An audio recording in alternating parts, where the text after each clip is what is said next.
Welcome to Mental Flight, where bold ideas take off and untold truths soar beyond the limits of ordinary thinking. Then fasten your mind, you're cleared for takeoff. Burkina Faso has once again found itself at the center of a violent storm. The dust-choked plains of the Sahel.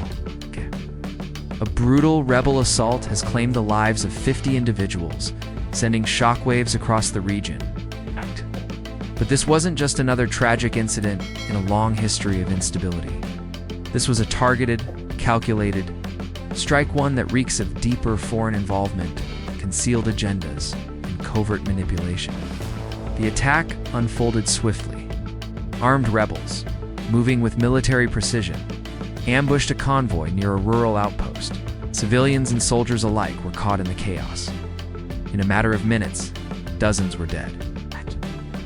But what's truly alarming is the pattern, the coordination, the timing, the resources. This wasn't the work of local bandits or desperate insurgents. This bore the mark of external influence, of well-funded actors hiding behind the mask of local rebellion. Intelligence. Reports leaked shortly after the attack hinted at something more disturbing. Sophisticated weaponry, encrypted communications, and tactical strategies far beyond the capacity of disorganized rebel groups were discovered. Eyewitnesses described drones circling overhead before the ambush, and survivors reported strange accents among the attackers, suggesting they weren't all Burkina. All signs point to foreign fingerprints smeared across this tragedy. Burkina Faso's leadership has grown increasingly vocal about foreign interference, especially from nations with vested interest in the region's natural resources. The country is rich in gold, uranium, and rare earth minerals, and it has become a battleground for influence.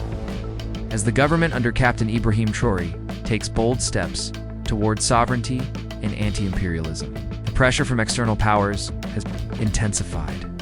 This latest assault seems less like a spontaneous rebel strike and more like a message and act of terror designed to destabilize and intimidate.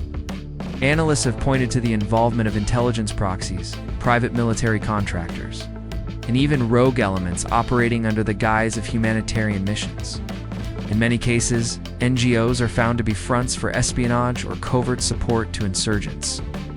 While the world focuses on the body count, the bigger picture is often ignored. This wasn't just an attack on Burkina Faso. It was a calculated blow to a rising anti-colonial movement. It was psychological warfare meant to stoke fear, spark division, weaken a leadership that refuses to bow to outside masters. As locals bury their dead and trauma lingers in villages, people are beginning to ask hard questions. Who funds these rebels? Who arms them? Who benefits from chaos in a sovereign African nation pushing for independence? The timing is no coincidence. It comes just weeks after Burkina Faso declared a bold shift in its security strategy, cutting off long-standing ties with foreign military advisors and embracing Pan-African alliances. In response, there's been a surge in rebel activity too sudden, too organized to be organic. Traoré himself has warned that those who once ruled through colonization now ruled through destabilization. By keeping Africa in conflict, they maintain control over its future. What happened in Burkina Faso was not just a massacre, it was a message. But the people of Burkina Faso are not bowing. Instead, this tragedy may become the spark that strengthens their resolve to reclaim their land, their resources, and their destiny. In the arid heartland of Burkina Faso, a brutal assault recently unfolded with chilling precision. The attack, which claimed the lives of 50 individuals, wasn't just another tragedy among the many that have scarred the Sahel region. It was a chilling demonstration of a calculated military-grade operation that bore all the hallmarks of foreign orchestration. The rebels weren't ragtag militias acting out of desperation. They were tactically sound, well-equipped, and executed there. Planned with a discipline rarely seen in fragmented insurgent groups. Their movements mirrored those of trained soldiers rather than disorganized rebels, indicating a level of coordination far beyond local capabilities. According to on-ground reports, the assault began near a remote outpost, where a convoy of both civilians and soldiers was making its way through a vulnerable stretch of terrain. It was supposed to be a routine operation, but within minutes it turned into a battlefield drenched in blood.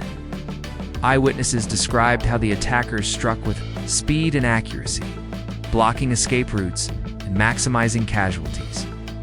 This wasn't an ambush born of opportunism. It was designed, rehearsed, carried out like a military operation. What raised alarm among military analysts was the use of sophisticated equipment. Reports confirmed the presence of high-grade firearms, night vision optics, and encrypted radio communications. These tools are not commonly found in the hands of local rebel factions, who typically rely on looted or smuggled weapons from aging conflicts. This gear suggested supply lines and logistical support far beyond Burkina Faso's borders. The tactical coordination indicated prior intelligence gathering, route mapping, and strategic planning skills not easily acquired without formal military training. Multiple survivors reported the eerie presence of drones flying overhead moments before the attack began. These drones were not civilian hobby models, were silent, precise, and appeared to be used for real-time surveillance. Drone-assisted ambushes represent a technological leap rarely seen in sub-Saharan insurgencies and strongly suggest foreign military or private intelligence support. Their use turned the tide of the assault into a massacre. Soldiers were overwhelmed before they even had a chance to react. The element of surprise, paired with battlefield awareness provided by aerial reconnaissance, gave the attackers an unbeatable advantage. Further adding to the suspicion were the strange accents heard among the rebels. Survivors noted that not all voices were familiar, and several attackers communicated in foreign languages, some believed to be Slavic or Arabic. This observation aligns with intelligence reports that have long warned about foreign mercenaries operating under the radar. In West Africa, these operatives often embed themselves within local conflicts, using them as proxies to pursue their own agendas, be it resource extraction, political destabilization, or the disruption of governments that challenge neo-colonial influence. In the aftermath of the attack, security forces retrieved a cache of weapons unlike anything in local arsenals. Some of the rifles bore serial numbers that traced back to Eastern European and Middle Eastern manufacturers, many of which have been linked to the global arms trade facilitated by shadowy intermediaries. This type of weaponry doesn't just show up in a rural Burkina village without a support network. It has to be transported, stored, and distributed by actors with financial backing and logistical sophistication. It's pointed to something much bigger than an internal rebellion. It suggested a multi-layered operation, impossibly orchestrated to look like a local insurrection while being guided from abroad security. Analysts and geopolitical observers have started to piece together a disturbing picture. It's Burkina Faso increasingly charts an independent path under Captain Ibrahim Traoré, cutting ties with traditional Western allies, expelling foreign troops, and forming new regional alliances. Its enemies have multiplied. The attack appears to be a strategic message designed not only to sow chaos, but also to undermine the government's rising credibility. It serves as a stark reminder of how international power struggles often play out through bloody proxy wars on African soil. The motive behind such a high-profile, well-resourced attack becomes clearer when placed within this broader context. Burkina Faso's gold, uranium, and rare earth minerals are some of the most coveted on the continent. Control over these resources is a major geopolitical prize. By destabilizing the region and keeping it in a constant state of insecurity, foreign actors ensure that extraction contracts, resource access, and political influence remain in their grasp. For these powers, a sovereign Burkina Faso is not a partner, it is a threat. And that threat must be neutralized, not through overt warfare, but through engineered instability. The assault fits this pattern with chilling accuracy. The victims were not just caught in the wrong place at the wrong time. They were targets in a broader scheme, chess pieces in a game where the board stretches across continents and the stakes involve billions of dollars in natural wealth. By utilizing foreign-trained fighters, advanced weapons, and intelligence-grade surveillance, the perpetrators of this attack sought to deliver a crushing blow not just to Burkina Faso's people, but to the very idea of African autonomy. The recent massacre in Burkina Faso has shaken the region, not just because of its brutal toll, but because of what it revealed about the nature of the conflict unfolding within the country. Intelligence sources familiar with the incident are now pointing to an unsettling escalation in both tactics and technology. This wasn't simply a rebel attack executed with AK-47s and homemade explosives. It had the hallmarks of a coordinated high-tech assault, the kind typically seen in modern hybrid warfare. At the center of these revelations are three alarming elements: the use of surveillance drones, encrypted battlefield communications, and the presence of foreign fighters embedded among the attackers. Witnesses and survivors of the ambush reported hearing an ominous buzzing sound in the minutes before the first gunshots were fired.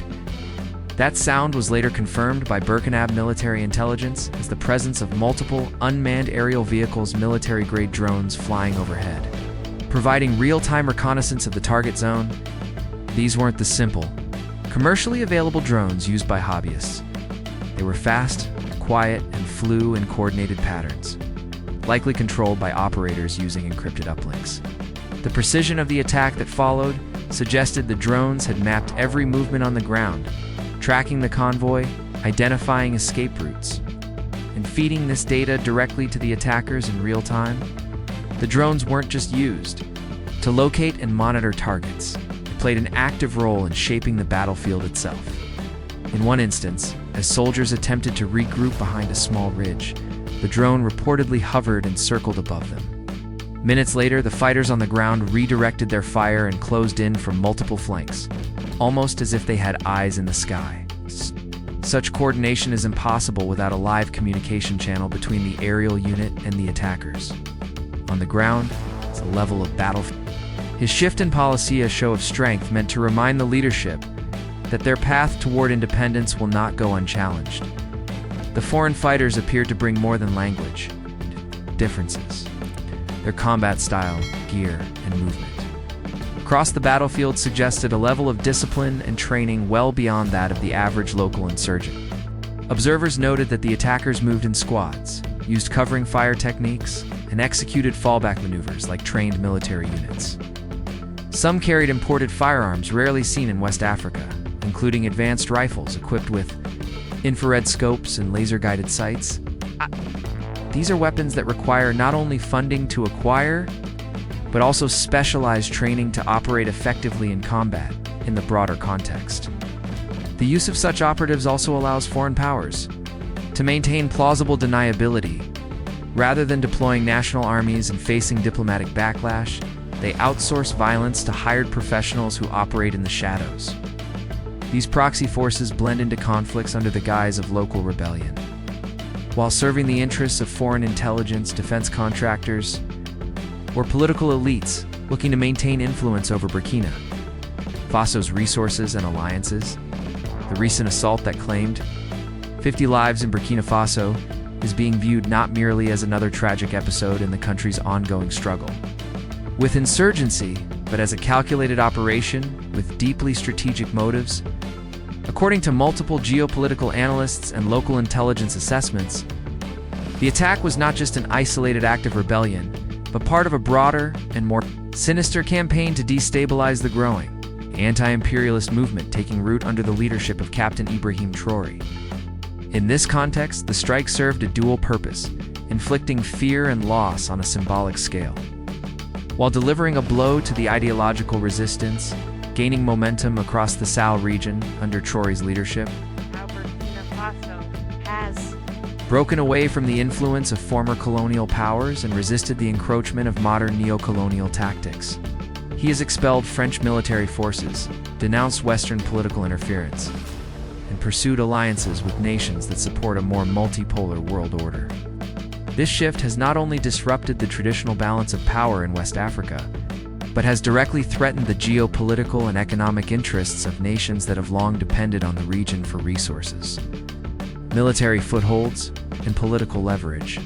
The anti-imperialist stance promoted by Traoré is viewed by foreign actors as a dangerous precedent, one that could inspire similar movements in neighboring countries and ultimately erode decades of foreign influence.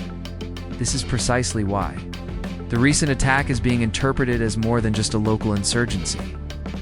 The location, timing, and method of the assault all point to a deliberate attempt to undercut the legitimacy and momentum of the Burkina government. The rebels targeted a military convoy in an area that has been relatively stable under Traoré's command, signaling that nowhere is truly safe under the current resistance regime. This creates an atmosphere of vulnerability that foreign-backed narratives can exploit to argue that the government is incapable of protecting its people or securing national sovereignty. Moreover, the psychological impact of such an attack is carefully calculated. Killing dozens of soldiers and civilians in a single coordinated strike sends a powerful message that the resistance is not invincible, and that any move toward true independence will be met with ruthless opposition. For the Burkina population, already weary from years of conflict and poverty, such trauma can weaken morale and erode faith in revolutionary leadership. That's precisely the objective of hybrid warfare, to defeat the enemy, not just on the battlefield, but in the hearts and minds of the people. The attack also coincides with Burkina Faso's strengthening ties with nations and blocs that challenge Western hegemony, such as Russia, China, and regional anti-imperial coalitions. The country's efforts to nationalize its mineral wealth, restructure its debt, and reclaim control of its institutions have made it a target of foreign financial interests. Powerful multinational corporations and political lobbies see these moves as direct threats to their long-standing access to Burkina gold, uranium,